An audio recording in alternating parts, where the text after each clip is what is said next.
can you tell me what you know about your family's history? So my name's Levon Baladjanian, and my father's family came from Russia via the camps in Germany, which in during World War, right after World War II, actually, and they immigrated to what was a camp that basically housed refugees. It was not a concentration camp or anything like that. And I think there were approximately 3,000 Armenians in that camp.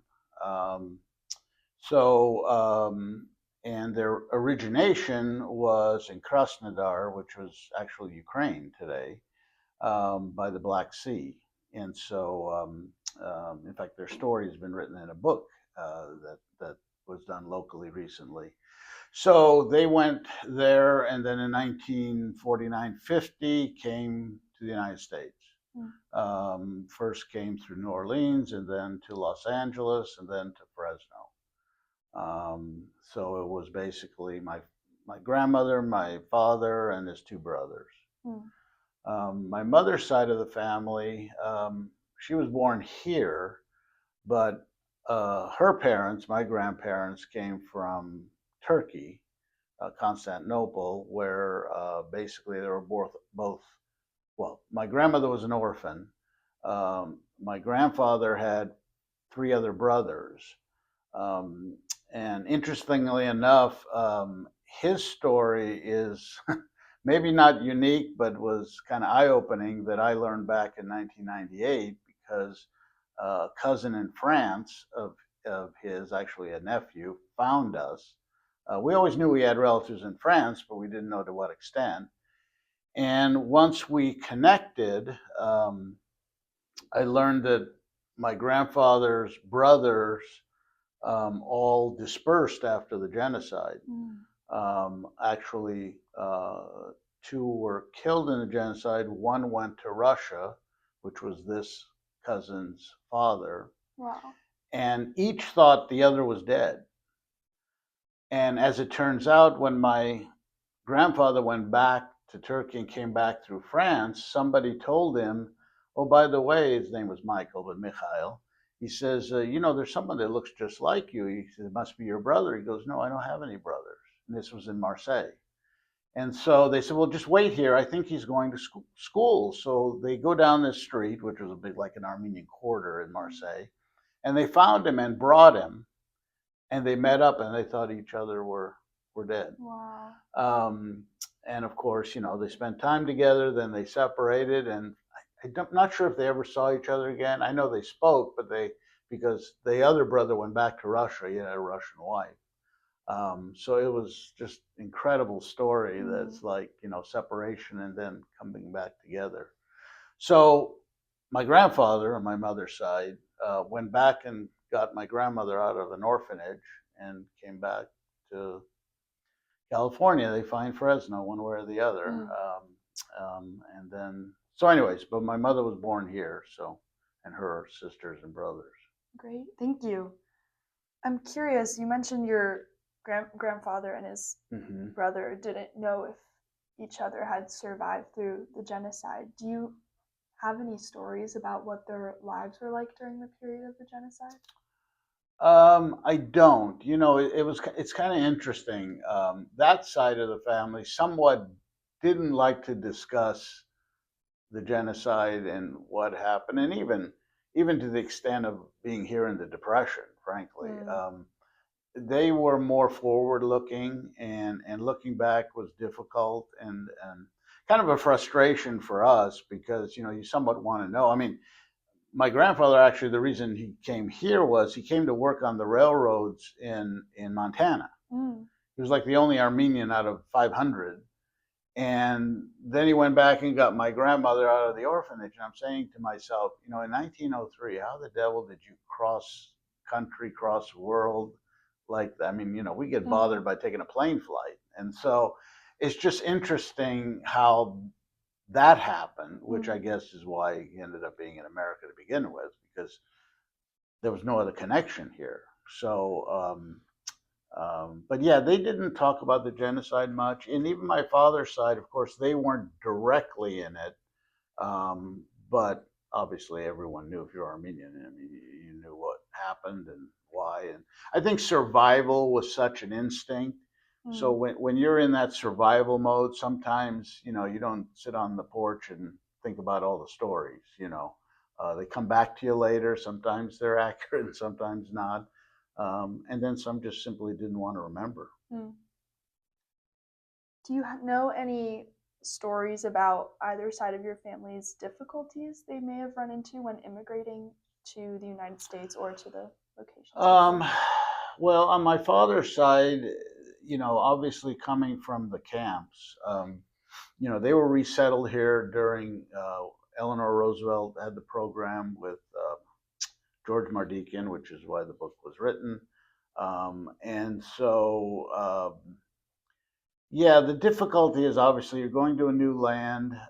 You hear obviously good things about it, but you don't know what to expect. I mean, you own nothing but the suitcase that you have with you. So outside of having the connections with the community, which there was, and that's why Fresno kind of was the landing spot, is because it was a welcoming community for Armenians. Um, you really didn't know, so how you get your next meal, where you work, and all that became a problem. My mother's side, since they came as orphans, I think once again there was a welcoming, there was a little bit of a community, and in those days I think people helped each other a little Mm. differently than they do now, because everybody was kind of in the same boat. Whereas now, when someone comes and somebody already has the big house, it's kind of like, oh boy, he's got the big house. Well, in those days, nobody had the big house. But there were these humanitarian groups that did welcome them and find them jobs Mm. and that type of thing. So it's not as difficult as it was, even though to us it seems difficult, because that it was better than where they came from. Mm. Could you speak more to what that early Armenian community in Fresno was like? Um, Interesting, because since I grew up right outside of where the hub was, because the hub was downtown around the Armenian Church, the Holy Trinity Armenian Church.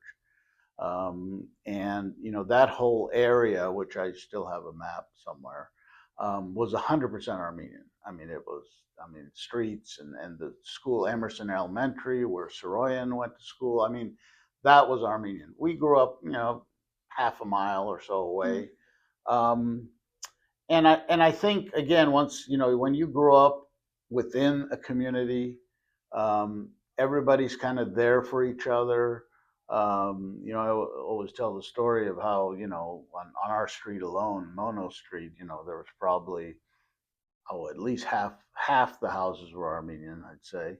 We'd get together and go 6 blocks down the road and play flag football in somebody's backyard or in somebody, and no one would worry. I mean, there would be no worries because we were within our community. Mm. So I think that the early days were once again where the bonds were built for us today, and that's why we have so many friends who are still. And I don't see that today's kids having that same experience as we had, Mm. because we had a foundation, being around the church and the schools and all that, and of course families being together. People didn't disperse because of education and things like that. In those days, everyone pretty much stayed within Fresno. But once everyone got educated and they wanted to be something, um, they left. You know, and some of us stayed and some of us didn't. Mm. I'm curious, do you know what either side of your family did for work in the United States? So my father's side, my father came, and this is that's also part of the story. He came and he became a waiter at the Hotel Fresno, Mm. and the person running the banquet room and the coffee shop was a man named George Hazarian. And George took my father under his wing and kind of showed him how to do things. Um, and then both my uncles worked there as waiters when my father started to get some responsibility. Um, so, and my father loved cooking, so he was that was kind of something kind of easy to him. And as as George got older, my father kind of took over running the banquets and coffee shop, and that's where I'd hang out after school. They'd drop me off there, and I'd sit in the kitchen and watch all the action. My mother was a secretary until I think until my sister was born. Um, on my mother's side, my grandfather worked. I think he worked. What did he do? He worked as a tailor, I think, a little bit. My grandmother always was a homemaker. Um, one of the nice things in those days, you didn't need two working parents necessarily. So it was easy to stay home and take care of the kids. But um, yeah, I think that's what he did. Because I didn't really, even though they lived right behind us down the alley, 2 houses away. I always remember him being home. So Yeah. Do you know how old your dad was when he immigrated to the United States? he came here when he was 20. Okay. Because he was born in 29. And so for him or for your grandparents on your mom's side, do you know if language or integration was a big challenge for them coming to Fresno? More on my father's side, language, because they spoke mostly Russian, and then they spoke a good deal in Armenian. My mother's side, I mean, they spoke Armenian, but having 6 children, I think as they got older, they kind of handled the English part for them. Because I don't think my grandfather knew English really well.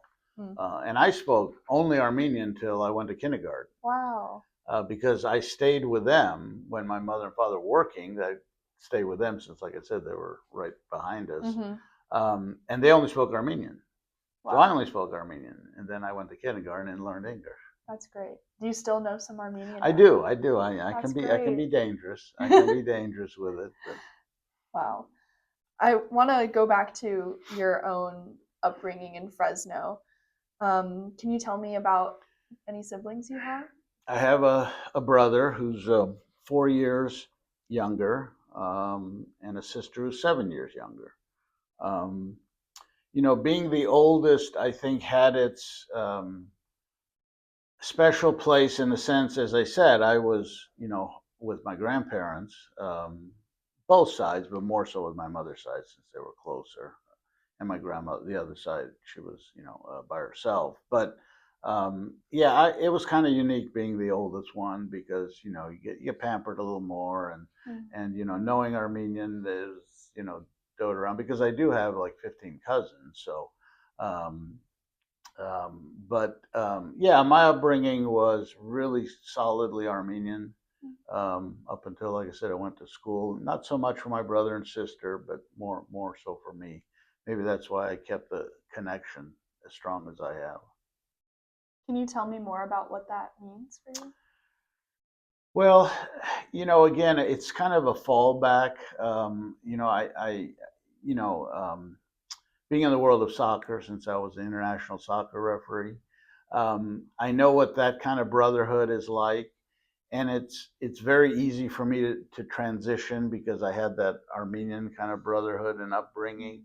So it was kind of natural as being in a certain ethnicity to always depend on those people or depend on the place to go. Whether it be restaurant or a mechanic shop or whatever. It's just a community that you hold on to.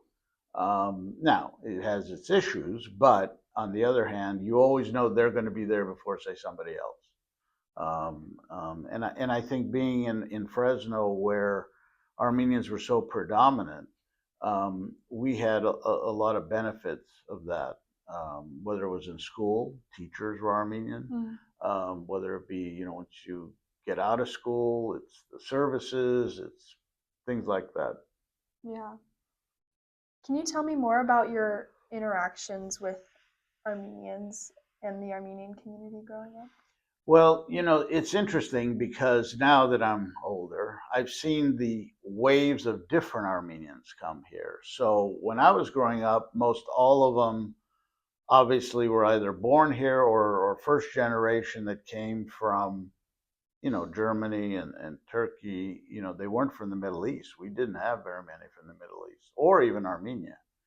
And as you grow up, you see the waves come in, where the Middle Easterners came in, back in the early 70s because of the war in Lebanon. And there were others from Iraq and Iran and places like that that came. But, as a solid group, mostly from Lebanon. And then, of course, more recently, since, the 90s, be the ones from Armenia proper. Mm. So I've been able, it's one of those things. If you want to observe, if you're a good observer of people, you can even observe within your own ethnic group because they are different than we were.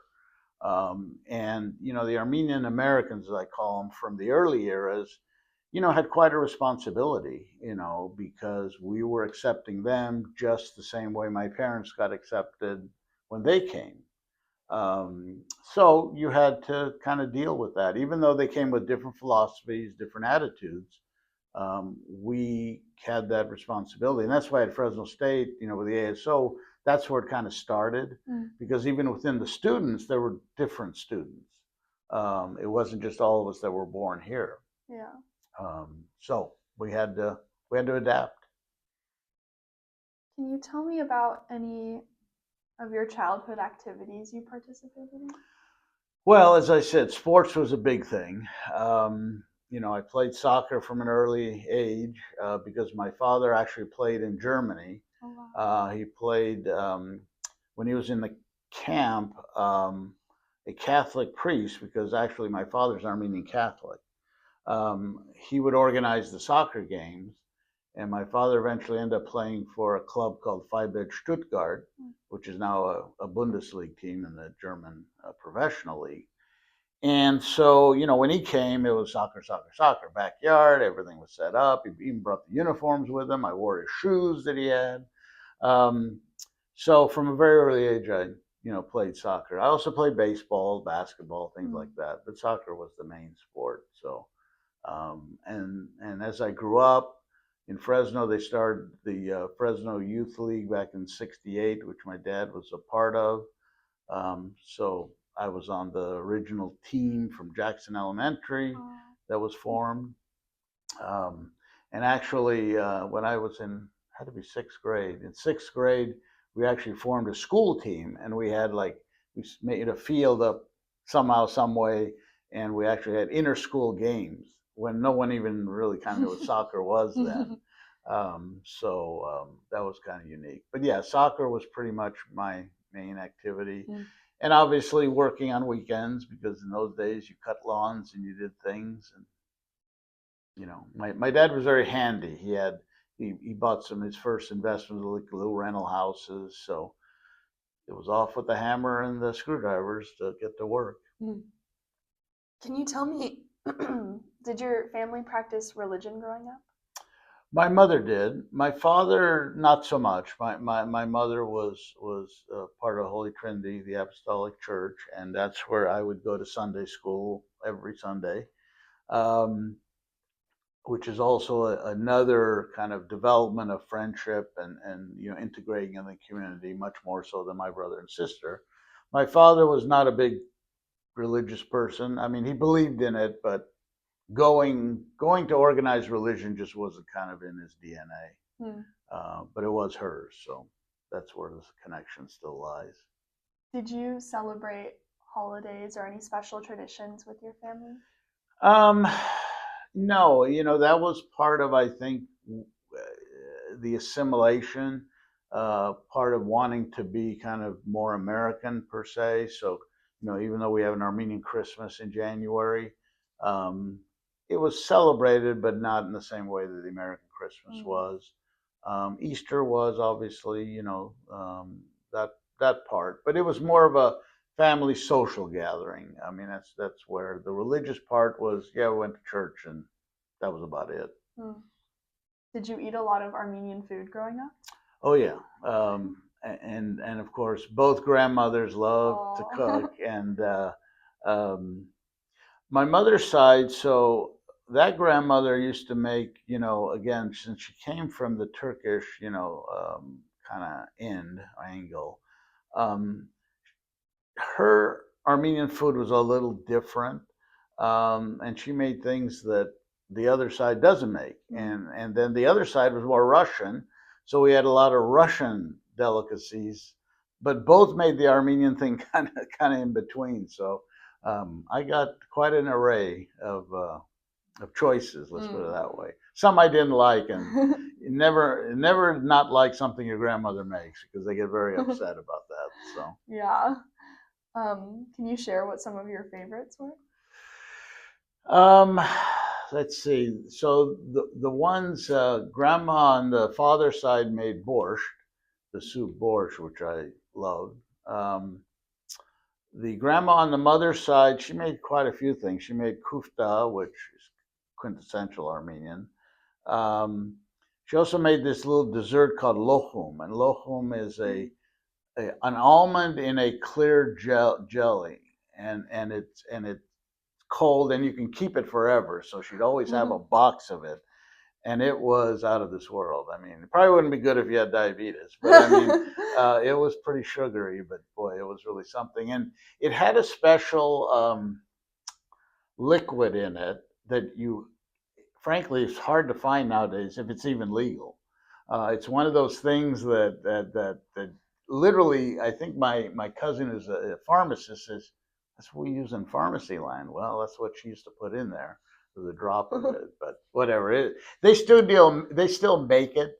The other thing the grandmother on the father's side made was Russian Napoleon, and it's nothing like French Napoleon. It's in fact my mother learned to make it, which thank God she's now I don't know who's going to make it after her, but it's like 14 layers with cream in the middle, and yeah, Russian Napoleon is something special. Wow. And that's a holiday thing. You don't make that every day of the week. Okay. Yeah.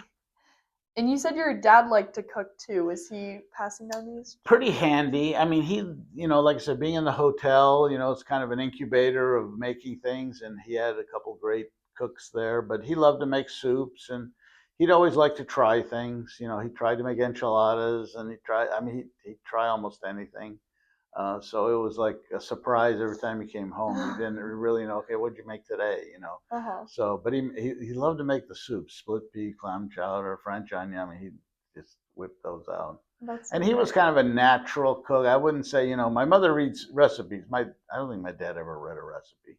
And he would love the Food Network. If it was still around, I don't think we could get him out of the house. Probably all he'd watch. Wow.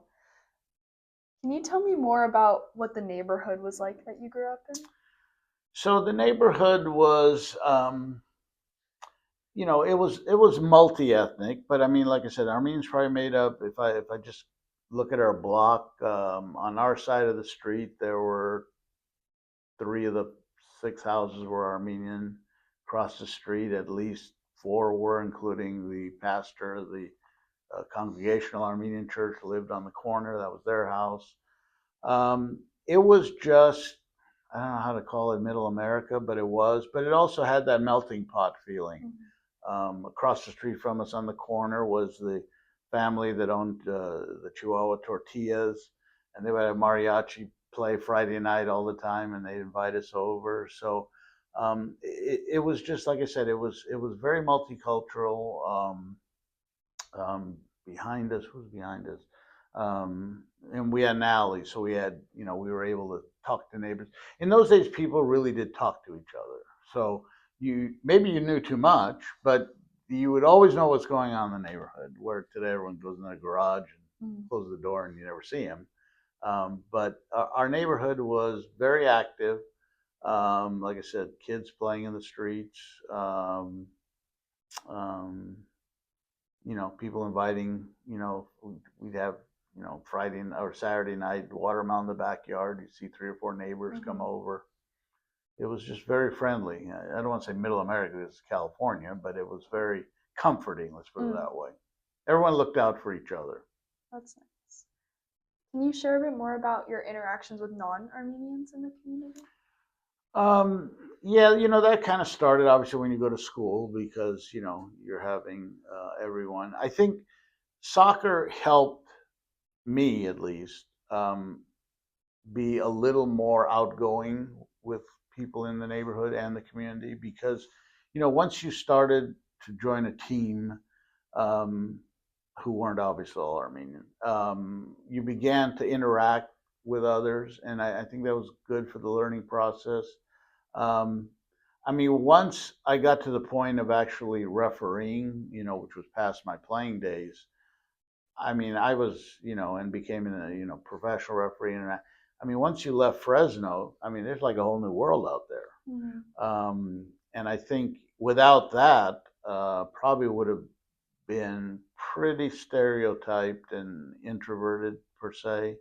I think it really opens your eyes once you interact with other people. So, even though my father was, when they started the soccer league in the 50s here, everybody had their own team. There was the Irish had a team, the Mexicans had a team. In fact, in Fresno, it's kind of interesting.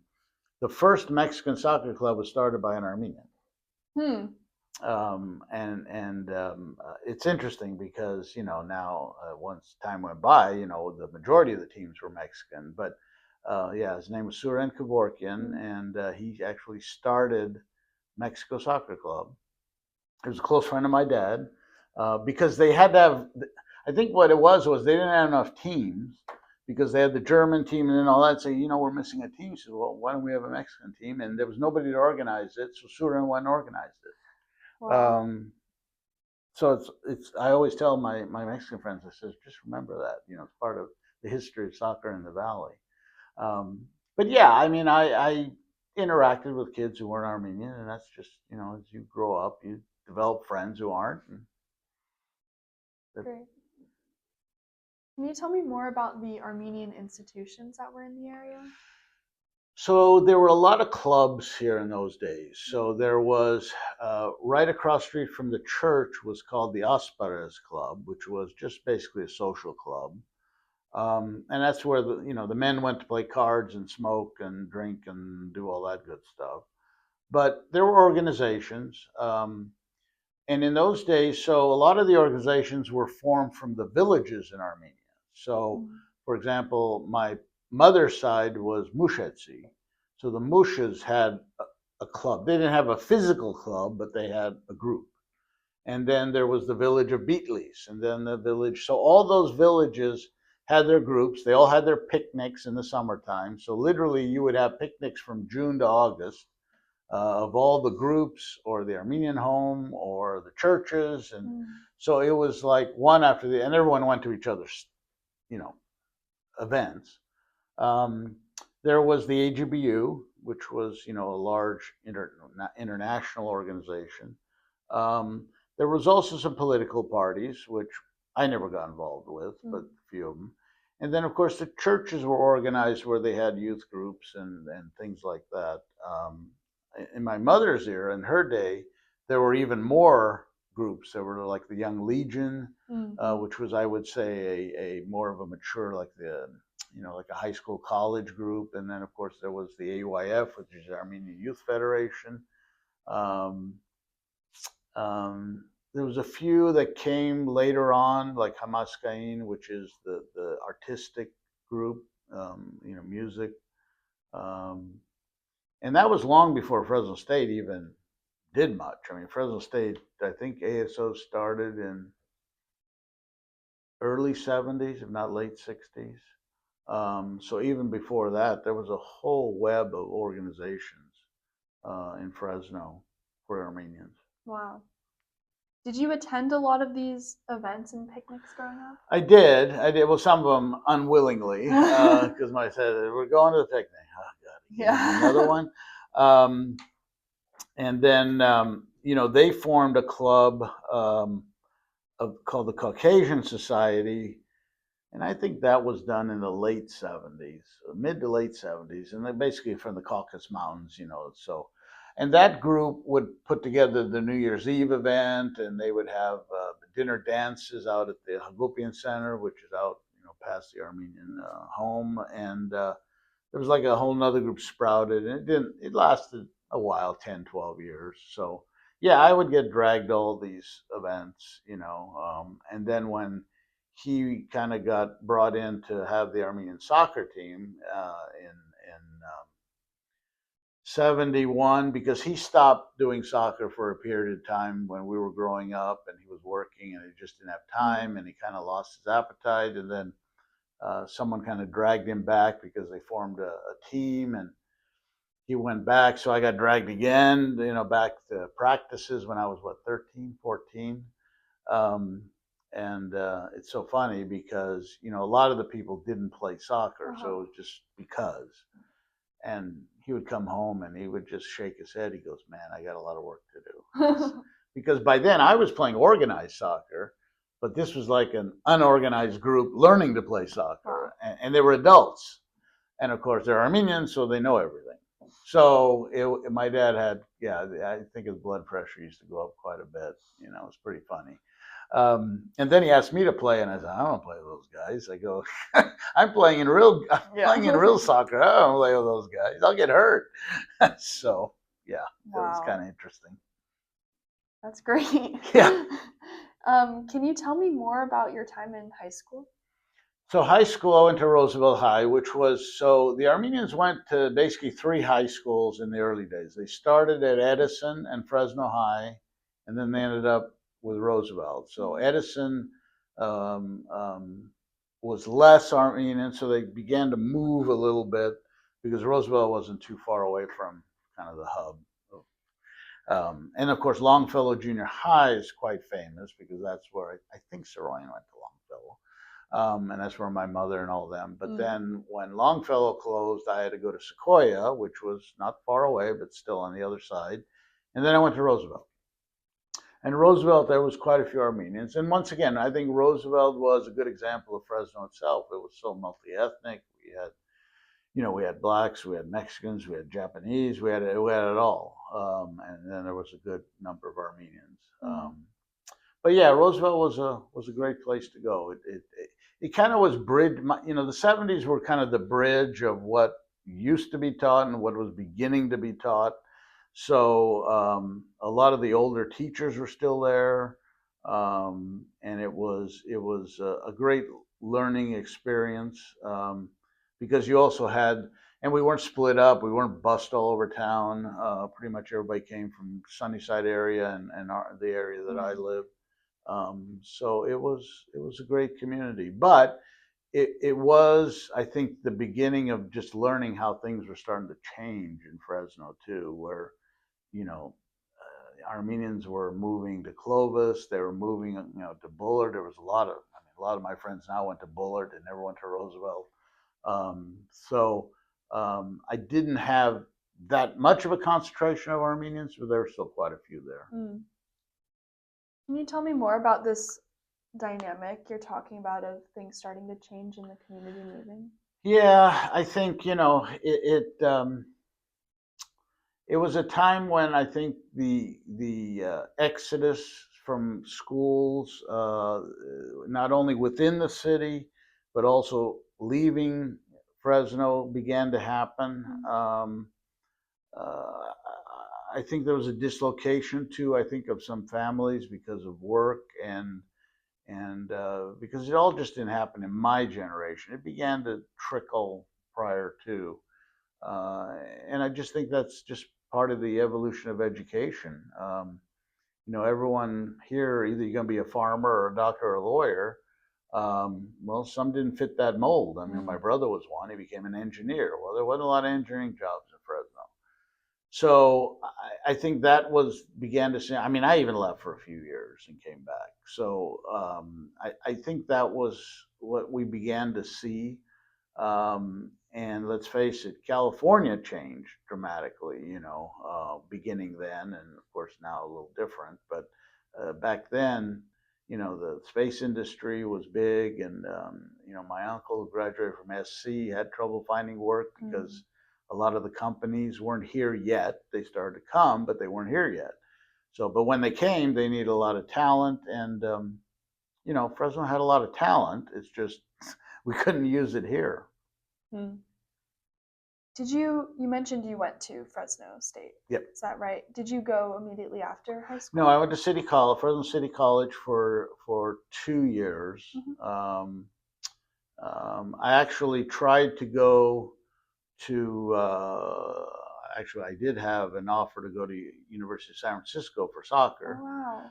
But unfortunately, due to cost, it just didn't make sense. At that time, soccer didn't offer full ride scholarships, and San Francisco was even expensive then. I mean, so it was a little disappointing, but you do what you had to do. So I stayed here. I went to City College for 2 years just to, kind of maybe get better grades than I had, even though my SAT score wasn't the best. And so then I decided, well, Fresno State's right here. And I was a business major, so it fit in pretty well into what Fresno State was offering.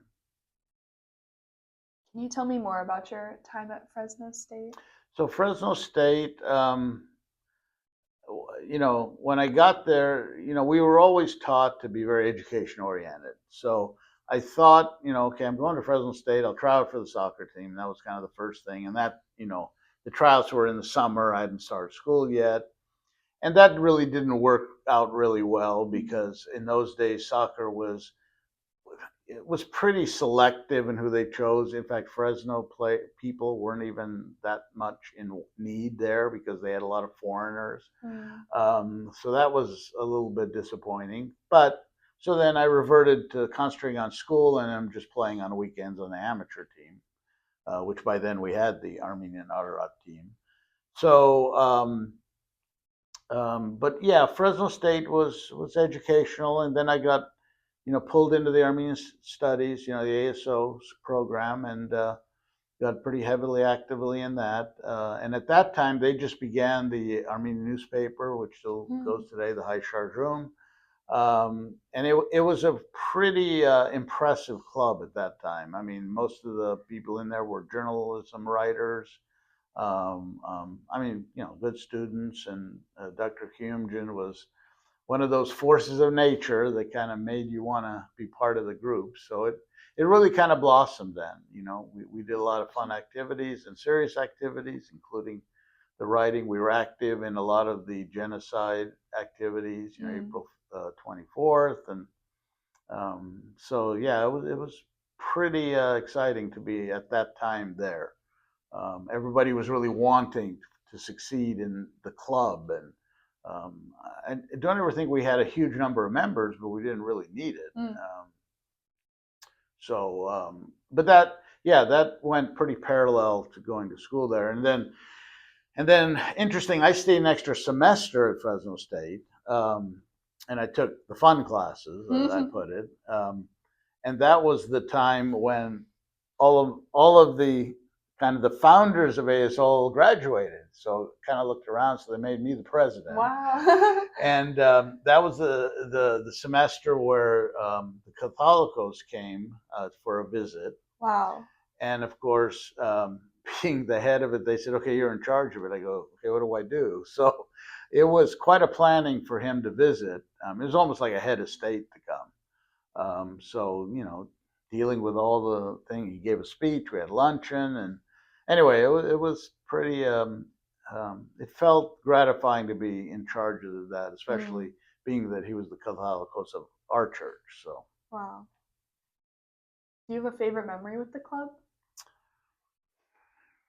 Favorite memory.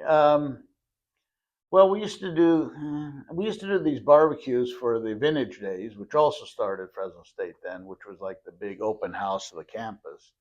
And then there was a concert. It was just the events. I think it was once again, it was not one specific event. It was more just the camaraderie of the group having the meetings, and whether you studied together, socialized together, we were always together. Did you get to take any classes in the Armenian Studies program? I did. Probably one of my favorites was Armenian architecture. Wow. Because Dr. Kyumjin was well versed in that, and we used to go on these trips to churches and things, and he'd explain, because a lot of them were built with Armenian characteristics. And yeah, I mean that was a favorite class. I never took the language because I kind of felt comfortable in knowing what I knew. It's kind of like, okay, I'm not going to waste a class on the Mm, language. Um, but there were a few other classes. I can't even remember what some of them were, but he had quite a variety of classes that that's were great. interesting. You mentioned that I mean, we're getting much more involved in ASO in college. I was wondering how you viewed your involvement with the Armenian community changing over time, if there were significant moments in that journey. Um, well, part of the issue became, once I graduated from college and you start working, is that, and then I moved to Bakersfield for 3 years from 81 through 84. So you get a little detached there, except Bakersfield was kind of like the way station. So one weekend was always in LA, going to an Armenian event in LA. Oh. 2 weeks was in Fresno, 1 week in Bakersfield. That's kind of my routine. And I began to referee quite a bit more. So that's one reason I came to Fresno quite a bit. So I became, I would say, honestly, a bit detached Mm. from the involvement I had before.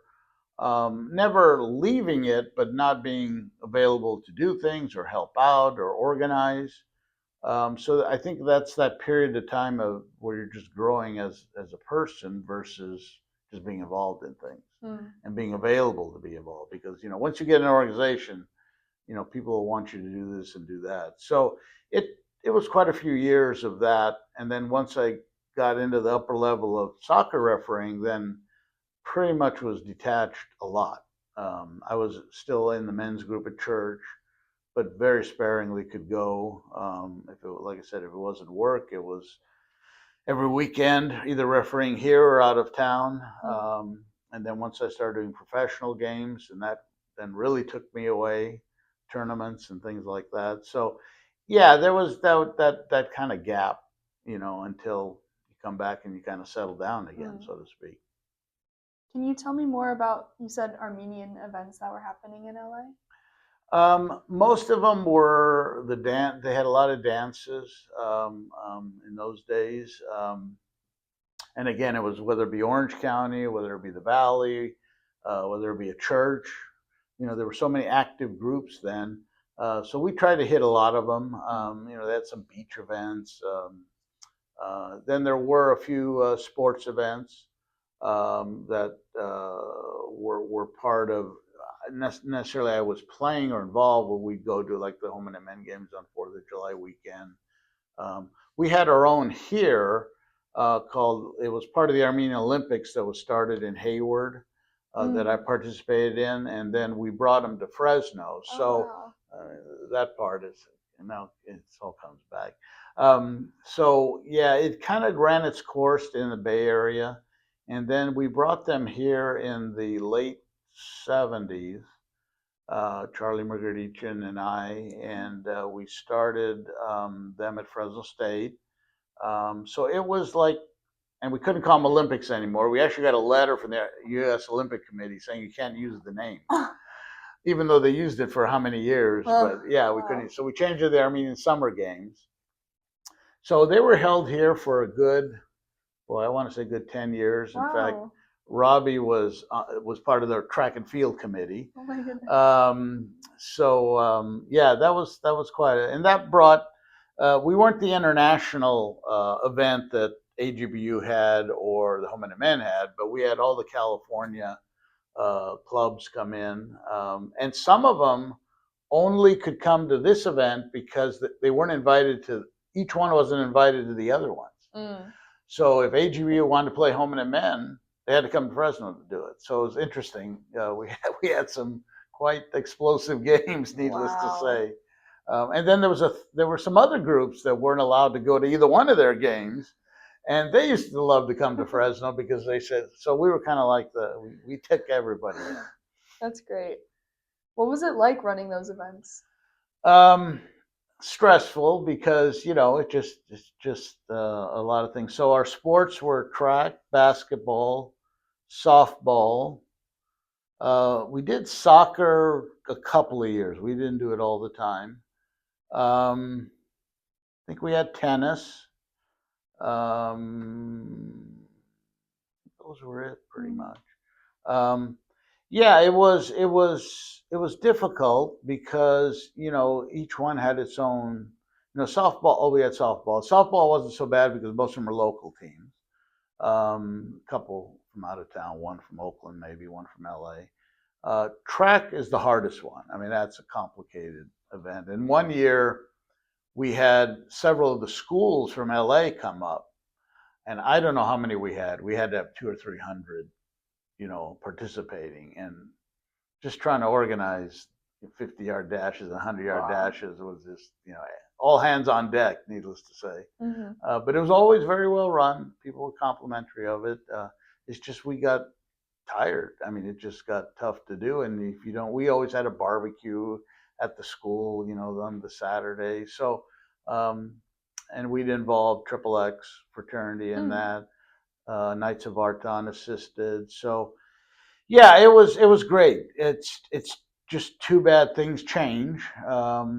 Some of the other organizations we couldn't find. To be honest, we got difficult to find a weekend because we used to always do it in June. We couldn't do it on a 3-day weekend because Memorial was ACYO, 4th of July was the Hominid Men, and Labor Day there was another group that. So we couldn't.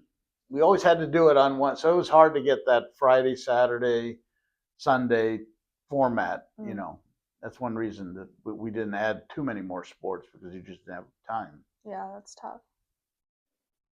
I was hoping you could share more about your professional career and also your refereeing. Yeah. So that started. Well, it started because when I was going to go to City College, my dad's friend, who was the head of referees in the Valley, was teaching a soccer referee class. And you could actually get credit for going for Fresno City College. So my dad said, Albert's teaching this class. And, you get a credit and a half at City College. I told Dad, I don't want to be a referee. I hate referees. I'm a player. I hate referees. You're going. So I went, and I don't know, there are 30, 40 people in the class. So I took the class, and part of at the end of the class when you took the test was, well, next week or 2 weeks, the season starts for the youth league. And we want you guys to go out and get practical experience in that. I don't want to do that. They go, yeah, but you get paid. And I heard that word paid. Like, well, okay, how much do I get paid? Well, it was like $10 a game or something back then. Mm-hmm. I said, okay, I'll try it. So a local park, and at that time, the Fresno Youth League was very organized. So they dropped me off, and I would do I started doing a couple of games. And pretty soon I'm doing 3 and then 4 and then 5 because they were only an hour long, not even that, 40 minutes long for under 10s.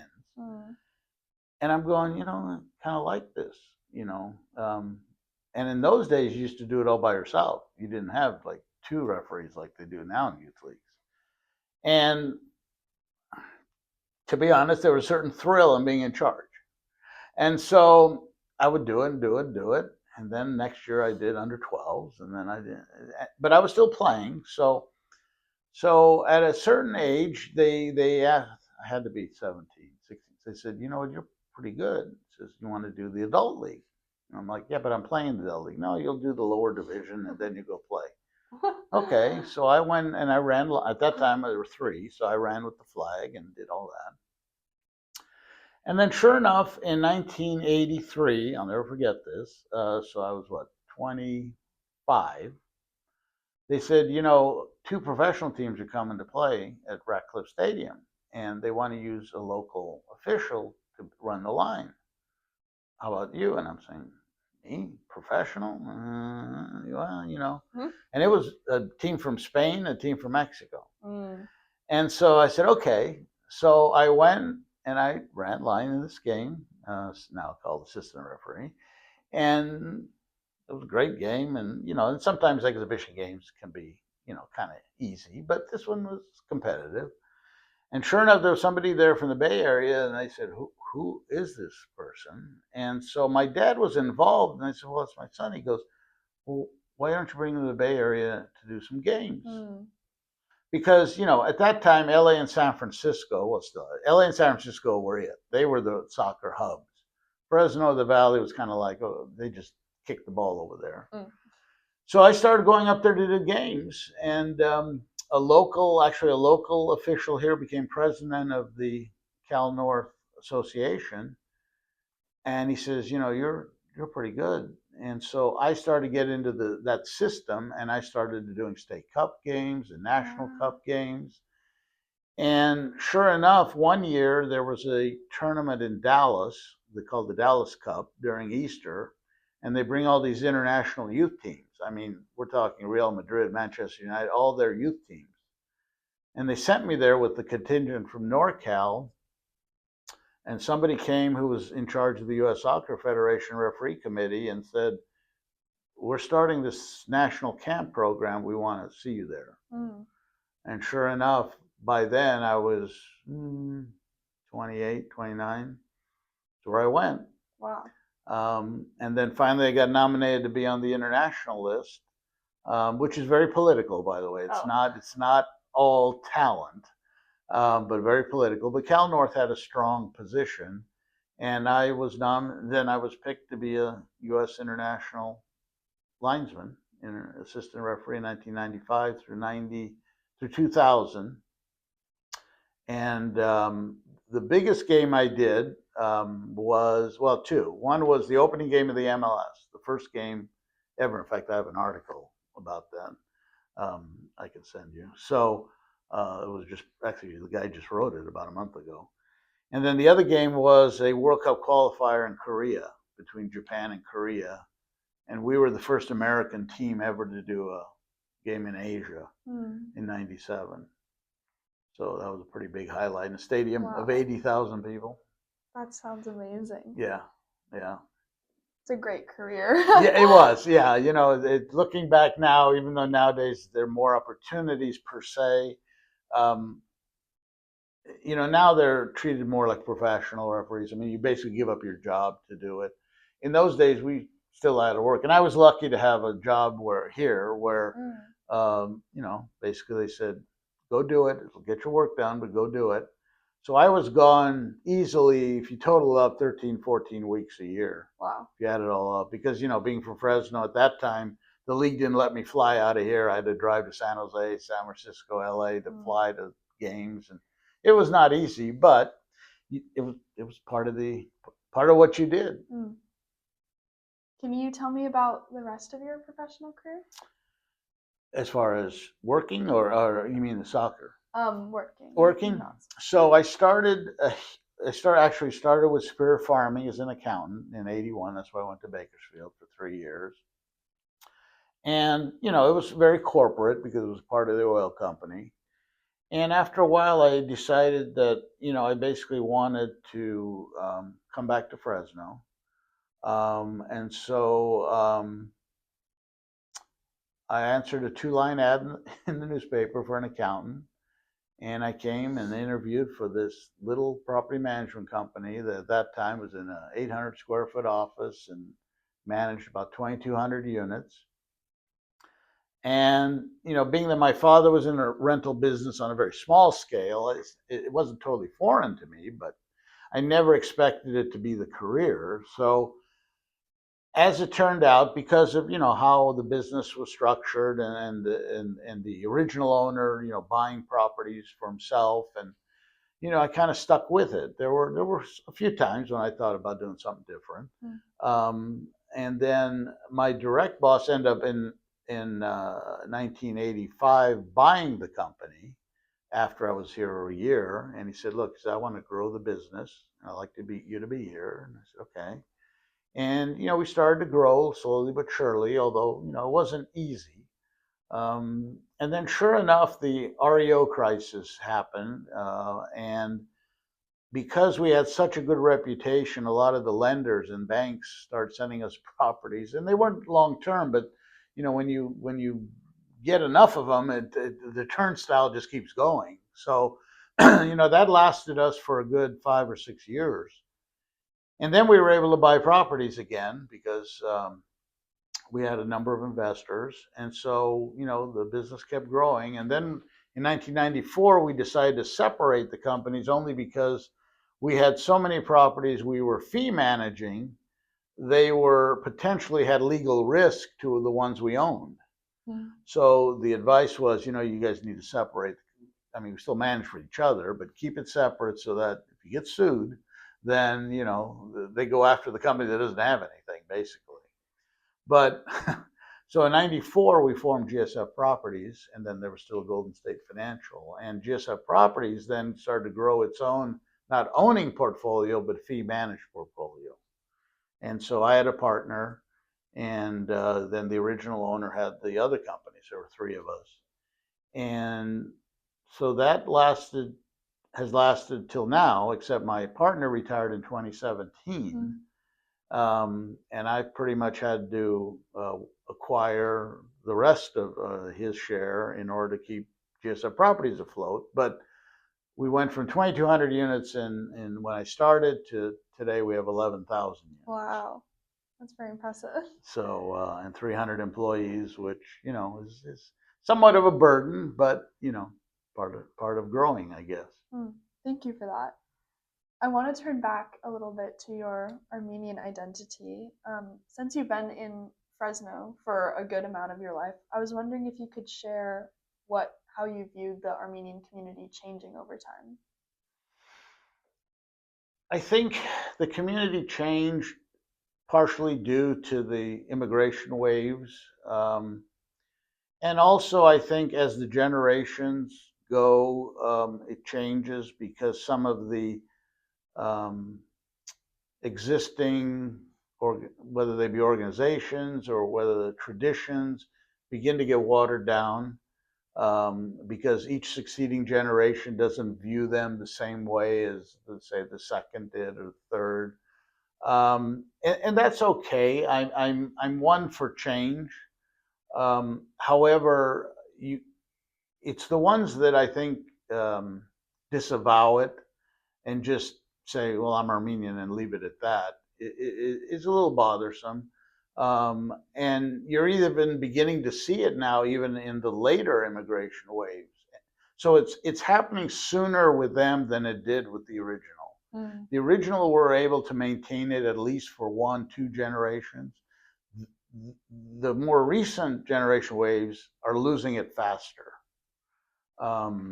And maybe that's because, one came from a non-Armenian country, obviously, the Middle East, even though they had to stick together in those countries, similar to what we had to do here.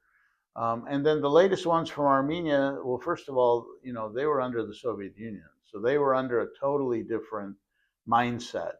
And it's hard for some of us to understand that because religion wasn't allowed there.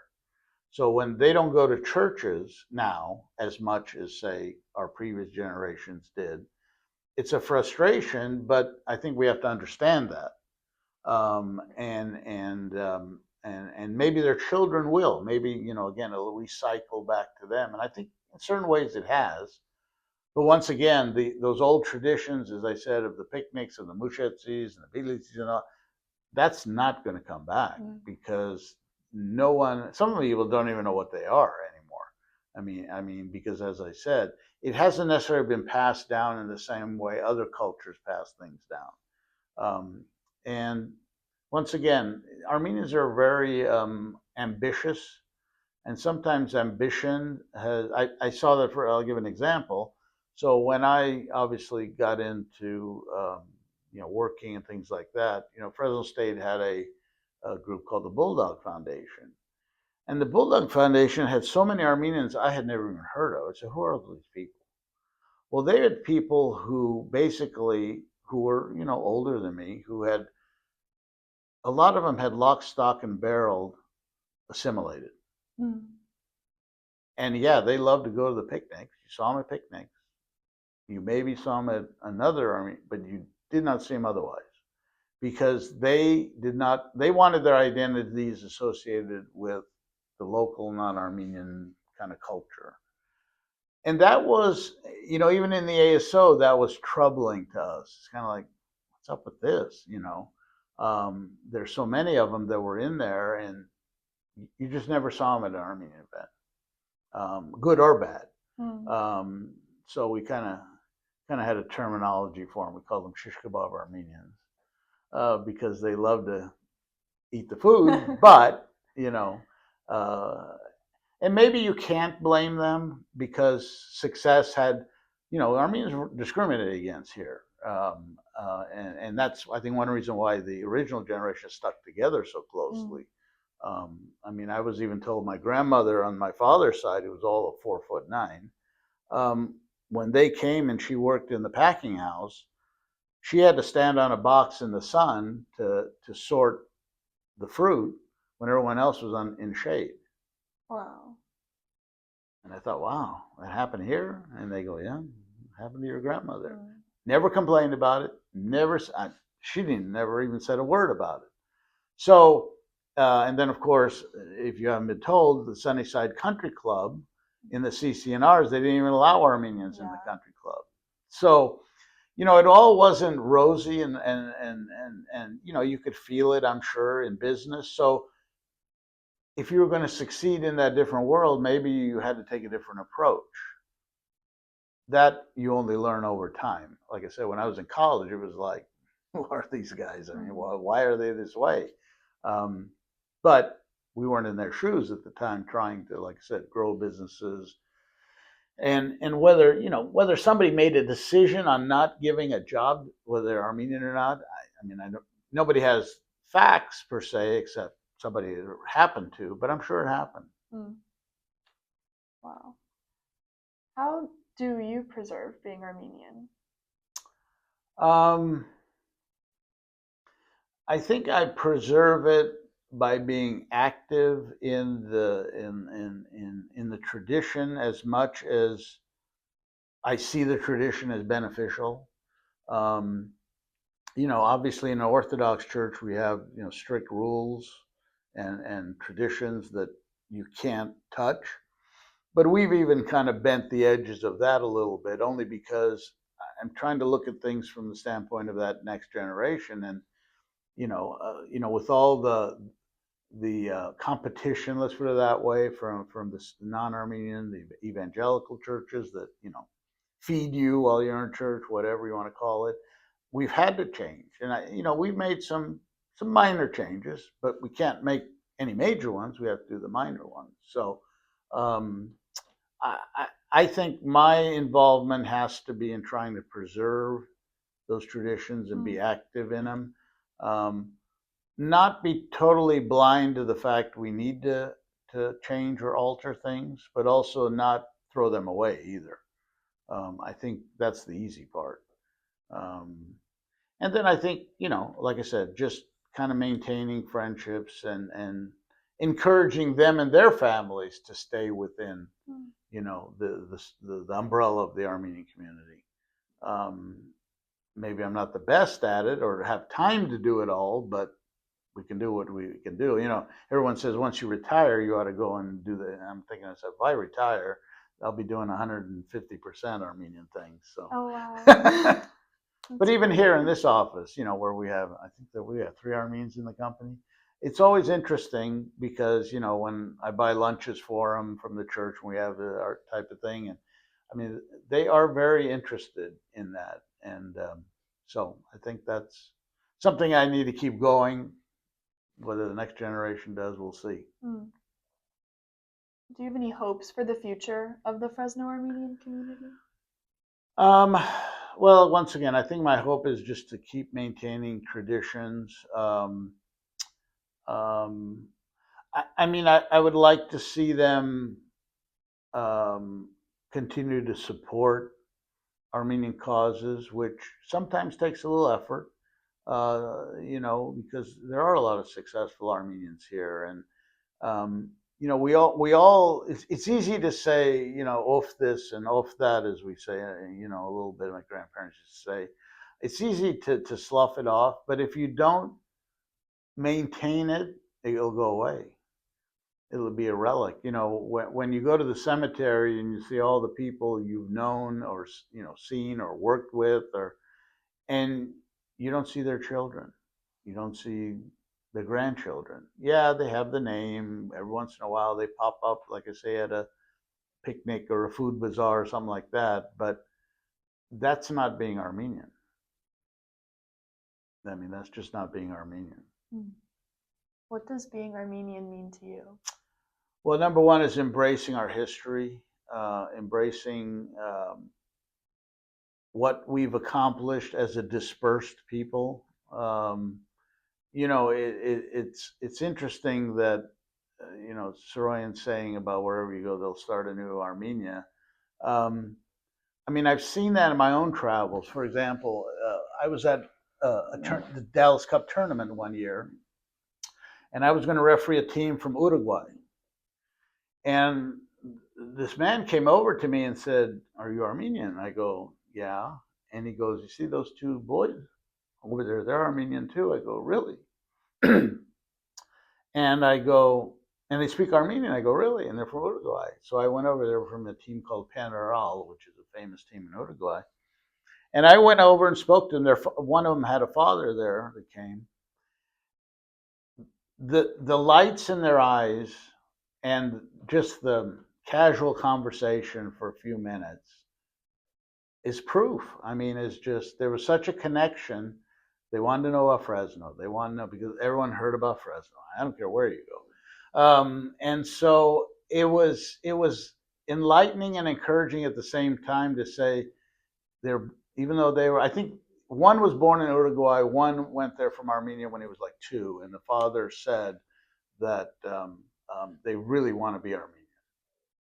And it was amazing. It was just that few minutes being with them. Same in Paris when you go to a t-shirt shop, and a buddy of mine who's not Armenian was with me, and we were at the World Cup in '98. And the guy found out we were Armenian. Well, we walked out probably with 20 t-shirts, lunch, and everything else. And he looked at me and he goes, you guys are amazing. He says, "You don't even know this man, but you said Fresno and you were like family." I said, that's what being Armenian is, because we have to be.